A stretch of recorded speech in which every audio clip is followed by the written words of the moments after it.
ఈ వీడియోలో మనం కిడ్నీ ఫెయిల్యూర్ ఉన్న రోగులు ఎట్టి పరిస్థితుల్లోనూ తీసుకోకూడని మందుల గురించి మాట్లాడబోతున్నాం. మనం తరచుగా అనారోగ్యంగా లేనప్పుడు నొప్పి మందులు వాడుతుంటాం. ఇవే అత్యంత ప్రమాదకరంగా మారతాయి. మీ కిడ్నీలు బాగా పనిచేయకపోతే, మీరు ఏ కారణంతోనైనా నొప్పి మందులు తీసుకుంటే మీ కిడ్నీలు మరింతగా దెబ్బతినే అవకాశాలు చాలా ఎక్కువగా ఉంటాయి. ఎందుకంటే మనం వాడే ఈ నొప్పి నివారక మందులు పెయిన్ కిల్లర్స్ కిడ్నీలకు హానికరమైనవి, నెఫ్రోటాక్సిక్ అవుతాయి.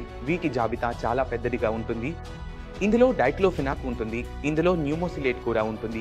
ఇది చాలా సాధారణంగా వాడేవారు, ఇప్పుడు అంతగా వాడరు. కానీ ముందు న్యూమోసిలేట్ చాలా ఎక్కువగా వాడేవారు. దీనిని మనం ఆకుపచ్చ పత్తి గల మాత్ర అని కూడా పిలిచేవాళ్ళు. డైక్లోఫెనాక్ ను మనం పసుపు పత్తి గల మాత్ర అని కూడా అంటారు. ఇలాంటి చాలా మందులు ఉంటాయి. మీరు వాటిని కొన్నిసార్లు కడుపు నొప్పికి, కొన్నిసార్లు తలనొప్పికి, మరికొన్నిసార్లు పళ్ల నొప్పికి వాడుతుంటారు. కానీ ఈ అన్ని మందులు నెఫ్రోటాక్సిక్.